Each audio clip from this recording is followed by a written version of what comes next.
सिर्फ वादों और तकरीरों से कुछ होगा नहीं, सिर्फ वादों और तकरीरों से कुछ होगा नहीं।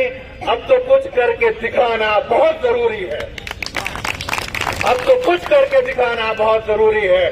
आप लोग देख रहे हैं जो सूरत हाल बनी है, और अब लगभग ये वादे हो चुका कि ऐसा नहीं है कि इस प्रॉब्लम को सॉल्व नहीं किया जा सकता, बल्कि ऐसा हो रहा है कि इस प्रॉब्लम को सॉल्व नहीं किया जा रहा है, क्योंकि गांधी जी जैसा बताते हैं ना कि ये प्रॉब्लम नहीं है, ये एक क्रिएटेड प्रॉब्लम है, और जो क्रिएटेड प्रॉब्लम होती है उसको सॉल्व नहीं कराया जा सकता।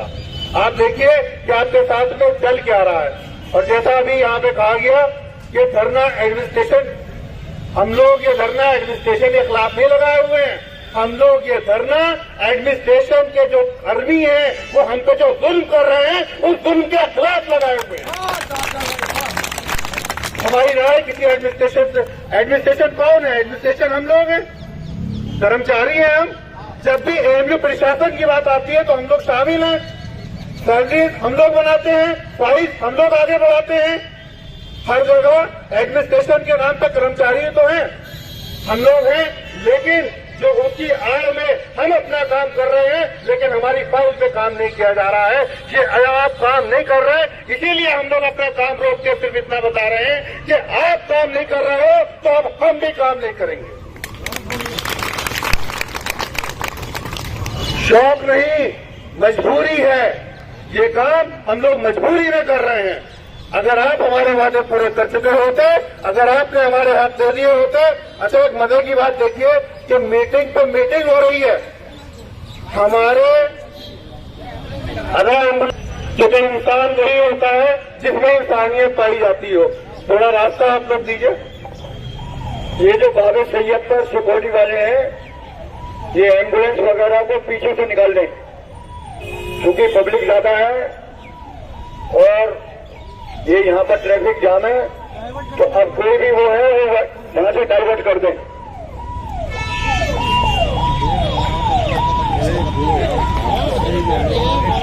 पूरा 1 साल से ज्यादा हो चुका है, 1 साल से ज्यादा, 13 महीने हो चुके हैं, और नतीजा आपको कभी कभी खुद पर सोचना चाहिए कि एक प्रॉब्लम जो आइडेंटिफाई कम से कम 13 महीने पहले हो गई, आप अभी तक उसे सॉल्व नहीं कर पा रहे हैं। अभी मैं ये बात कह रहा था कि इतनी मीटिंग्स हो रही हैं किस लिए कि आपको डीए इंक्रीमेंट दिया जा सकता है या नहीं, तो आप साफ साफ समझिए कि वापस देने के लिए आपको कितनी मीटिंग करनी पड़ रही है। तो आपने हटाने से पहले उसमें मीटिंग क्यों नहीं की थी? इसका मतलब पता चल रहा है कि आपने कोई मीटिंग नहीं की थी, आपने रातों रात हटा दिया था। मंशा क्या थी आपकी खुदा बेहतर जाने, लेकिन इतना तय है कि यह काम सही नहीं था, ये काम सही नहीं था। अगर सही होता तो आप जस्टिफाई कर पाते। अगर आप जवाब देने की पोजीशन में नहीं है तो इसका मतलब आपने गलत काम किया है, क्योंकि गलती जब आप करते हैं तो उसी का जस्टिफिकेशन होता है। वरना आप भरोसे कह सकते थे कि देखो हमने इसलिए ऐसा किया। जब हम लोगों को अपॉइंट किया गया था तो हमारे अपॉइंटमेंट लेटर पे लिखा हुआ है, ग्रेड पे भी लिखा है और अलाउंसेस भी लिखा हुआ है कि प्लस अलाउंसेस हमारे अपॉइंटमेंट ऑर्डर पे लिखा हुआ है। तो आप हमारे अलाउंसेस कैसे हटा सकते हैं? आप हमारे अलाउंसेस हटा कैसे सकते हैं?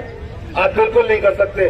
फिर जब आपकी प्रॉब्लम को आपकी नोटिस में आ गई, सब लोग आए, मैं उस बात को थोड़ा रिपीट कर रहा हूं, जब सब लोग आए, एक्सटेंशन मिला, जितनी भी चीजें हुई, सैलरी 36 से 31 में गई, और अभी जो लास्ट फाइनेंस कमेटी की मीटिंग हुई उसमें तय किया गया, पूछा गया आइटम रख के कि फाइनेंस कमेटी में क्या हम इनको OS 31 से पेमेंट के बाद इन अलाउंसेस को दे सकते हैं या नहीं।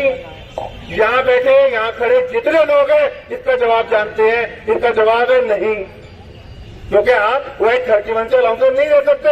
अरे हमारा तो बेसिक सवाल ये था कि आपने हमें 36 से 31 में लाए कैसे?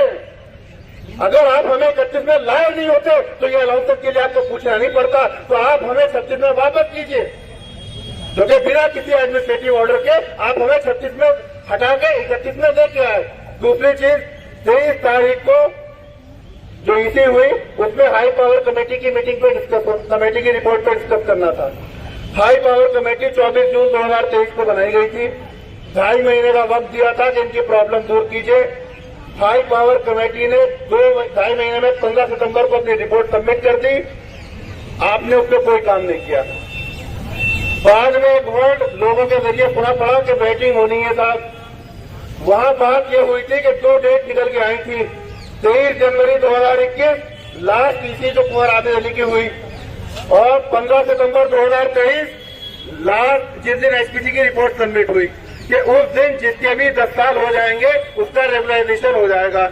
4 ईसी मेंबर 2021 23 जनवरी 2021 में थे। 3 ईसी मेंबर जो 7 सदस्यीय कमेटी में थे वो 15 सितंबर 2023 के लिए थे। बाद में डिस्कशन ये एंड हुआ कहके कि इसमें एग्जीक्यूटिव काउंसिल की मीटिंग में वोटिंग हो जाएगी और जो डेट डिसाइड होगी दोनों लोग मानेंगे। आपने वोटिंग शब्द को वेटिंग में बदल दिया जबरदस्ती। वेटिंग वर्ड मेंबर्स को नहीं पता, कमेटी के चेयरमैन को नहीं पता, कमेटी मेंबर्स को नहीं पता। चलो ठीक है, अब अगर वेटिंग रिपोर्ट वहां से ओपिनियन आई है तो अब उसमें क्वेरी किया जा रही है। होना तो ये चाहिए था कि 2 पेज की रिपोर्ट गई थी, उसकी वेटिंग उसमें सलाह होकर आ जाती कि 21 या 23 इसमें से कौन सी रिपोर्ट होगी। उसमें पूछा क्या जा रहा है सबसे पहले कि क्या ये 2023 में लीगली परमिसेबल है या नहीं है, पहला सवाल। उसी का पी पार्ट, इफ यस अगर ऐसा है तो what should be the cut off date, तो कट ऑफ डेट क्या होनी चाहिए। चलो सही है, लेकिन आपने ऑप्शन में 2 डेट नहीं दी है, आपने ऑप्शन में 4 डेट दी। आपको 2 डेट देनी थी, एक 23 जनवरी 2021 और एक 15 सितंबर 2023।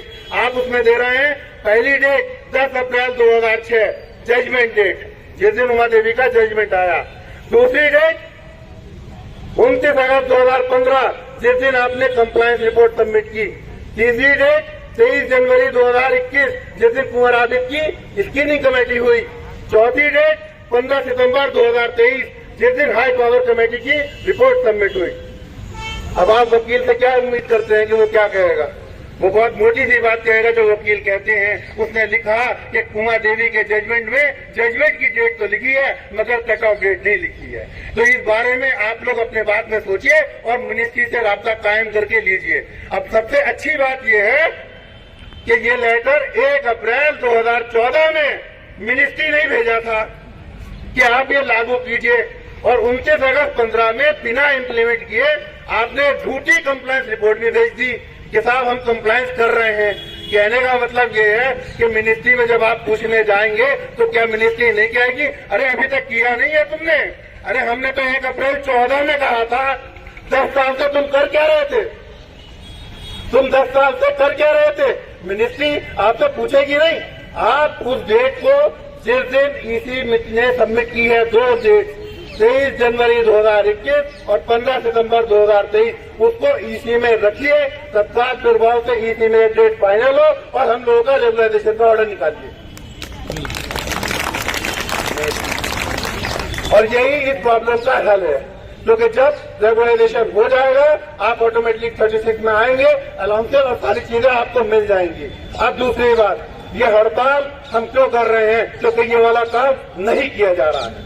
जितने वादे किए गए वो पूरे नहीं किए गए। हमने हर बार आप पे भरोसा किया, हमारा एक भी भरोसा पे कायम नहीं हुआ। हर वादे को तोड़ा गया, हर वादे को झूठा साबित हुआ। इसीलिए मजबूरी में आके हड़ताल की जा रही है। ये आपके वजूद की लड़ाई है, आपका वजूद खतरे में है। आप समझिए सिर्फ माइक तक का एक्सटेंशन आपके पास में है। दूसरी बात, हर आदमी जो कह रहा है कि यहाँ पे क्या इस धरने की अहमियत के हिसाब से बता रहा हूँ कि हड़ताल क्यों जरूरी है। हड़ताल इसलिए जरूरी है, या काम न करना इसलिए जरूरी है कि इंसान की पोजीशन क्लियर होनी चाहिए। अभी जैसे बताया ना कल जनाब वसीम अली ने कि जब जनाब इब्राहिम को आग में फेंका गया था, नमरूद ने जब आग के हवाले किया था तो गिरगिट ने फूंक मारी थी। गिरगिट ने फूंक मारी थी और एक परिंदे ने चोंच से एक पानी की बूंद टपकाई थी।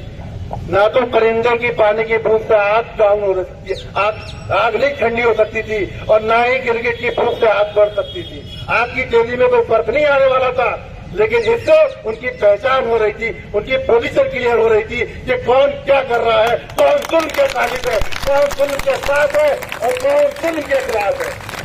तो यहाँ बैठे हर आदमी को अपनी पोजीशन क्लियर करनी चाहिए। मतलब नहीं है कि जंग का रिजल्ट क्या होगा। हम लड़ाई में साफ करना चाहते हैं कि हम गिरगिट की साइड नहीं है, हम परिंदे की साइड है, हम परिंदे की साइड है। क्योंकि काम एक आदमी करता है। अरे भाई ने बताया कि नस्लें सजा भुगतती है, बिल्कुल सही है। उस वक्त के गिरगिट ने फूंक मारी थी, आज तक के गिरगिट को मारने का हुक्म है। और उस वक्त के परिंदे ने एक बूंद पानी डाला था, आज तक उनका ख्याल रखने का हुक्म है। इन्हीं के बाद मैं अपनी बात को खत्म करता हूँ कि कल की हड़ताल आपकी अपनी जिम्मेदारी है, किसी भी तरीके से रुकना नहीं है, आना है और कामयाब बनाना है।